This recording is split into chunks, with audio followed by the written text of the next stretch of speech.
the FBI, the San Francisco police, and the Los Angeles police, and the New York police were the ones to do the questioning after the physical abuse had taken place from the New Orleans Police Department. Torture has an ugly connection with United States history, at least dating back to slavery. The lynching of slaves who ran away, the castration, the mutilation of slaves was all used in this country and not sanctioned for hundreds of years. In the 60s and 70s, particularly against the Black Panther Party, beatings and interrogation, forms of torture were being used against members of the Black Panther Party primarily. And what happened in 1973 in New Orleans is one example. All during the time this was taking place, I can hear John Bowman in another room where he was hollering, and you could hear the licks being passed. They took what they call a slapjack. It's like a little short blackjack.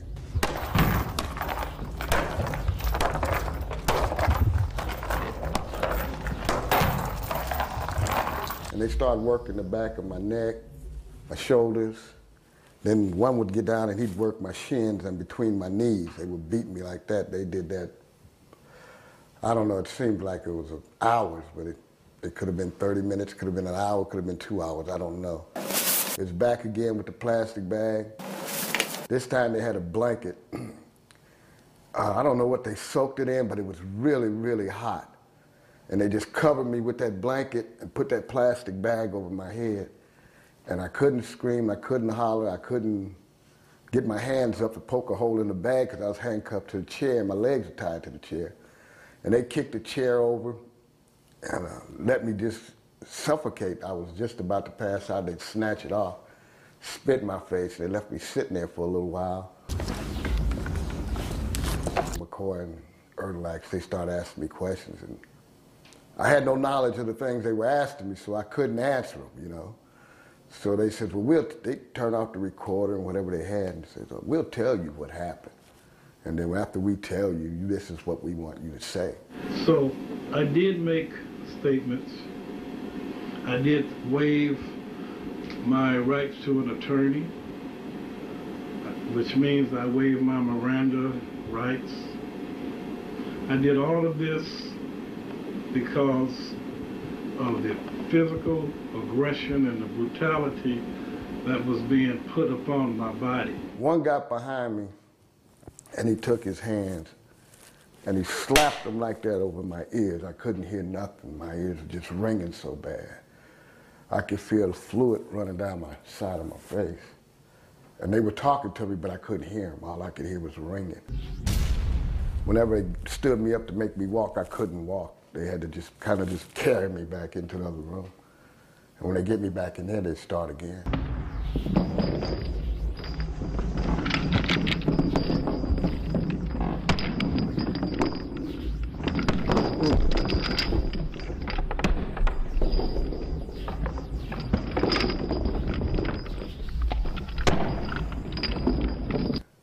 And they'd beat, and they'd beat, they'd beat, and then Erlax, McCoy would come back in, and they would kind of grin and laugh. They were all laughing. They thought it was a lot of fun, and I was a big joke. They started asking me questions, so I started talking to them, doing just like I followed their whole script. Everything they told me to say, I said it just like whatever Reuben told them, I repeated what Reuben said. So they said, well, we got what we want, and we're through.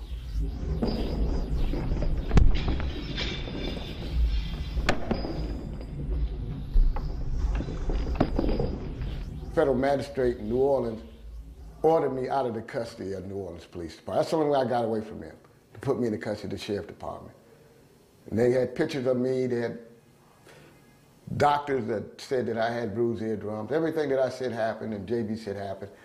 We had evidence to prove it, you know. And they ordered us over to Parish Prison under the Sheriff Department where they kept us in a cage.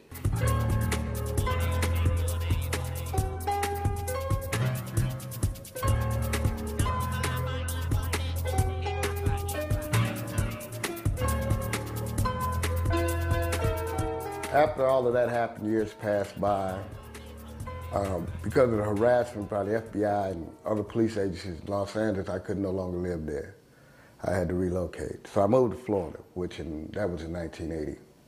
I moved to Florida, found a job, got married, had 3 kids. Everything was going smooth. While I was in prison, I got an AA and a TA in electronics, and it made it easier for me to get into the field that I'm in now. I'm an electrician and have been since the time that I was released in 1977, 1978.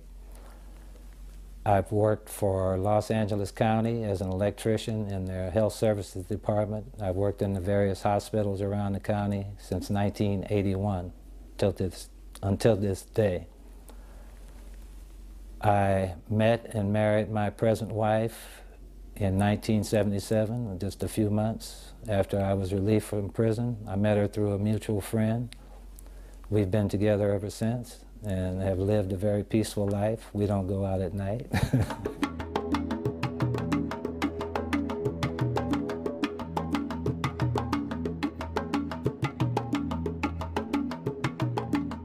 In 2003, I was sitting in my home, and my doorbell rang, and here are 2 agents, and they want to interrogate me or ask me some questions about incidents happened over 30 years ago in San Francisco. Just out of the blue, I get a visit from FBI. District attorney from here, and McCoy, of all people, he comes with him. I walk into the room and I look at him and I said, what is this about? They said, we want to have a conversation with you. We want to talk to you about something in San Francisco. And McCoy says, you know what I mean? I said, well, you know, I think I need a lawyer. I don't have anything to say to you guys. He said, Harold, he said, we want to talk to you. I said, no. I said, because you know what you did in New Orleans, and you recognize the fact that what took place in New Orleans, what you guys did to me and John Bowman, how you beat us and tortured us, and I wouldn't talk to him. The same people who tried to kill me in 1973 are the same people who are here today, 2005, trying to destroy me. I mean it literally. I'm very concerned. I'm angry. I don't feel like it's right. I don't feel like it's something that should go unnoticed, or I don't feel like the government should be able to get away with continuously to harass. 2 investigators, Mr. Erdelatz and another FBI agent, came to my door and told me they wanted to talk about white people. Instead of my telling them that I needed to speak to an attorney, I actually invited them in. And through the course of their interview, found out that they were investigating some unsolved crimes in 1971. And during the course of the interview, which started out very amiably, at the end, Mr. Erdelatz was seething and told me that he intended to see us all behind bars. And he named a whole list of people, some I knew and some I didn't know. I started piecing together what was going on by interviewing each of the men who had been visited by McCoy and Erdelatz. And what became clear was, from what McCoy and Erdelatz had said to them, was that they were investigating the 1971 police homicide that had occurred at the Ingleside police station in San Francisco. But they were also investigating alleged linkages between members of the Black Panther Party and members of the Weather Underground. And so most of these men, when they were approached, were asked if they, quote unquote, knew any white people. And they were told that the focus of McCoy and Erdelatz's questioning was going to be about their knowledge of white people and not about their knowledge of any alleged crimes or any alleged personal involvement. As time went on, they asked for fingerprints from people, they asked for saliva samples from people, they threatened to use grand jury process in order to gather information from them. So then it became clear that there was more going on than that. There may be a grand jury impaneled investigating the 1971 incident. One night, just out of the blue, Sheriff Department knocks on my door. I think it's about 6 police altogether.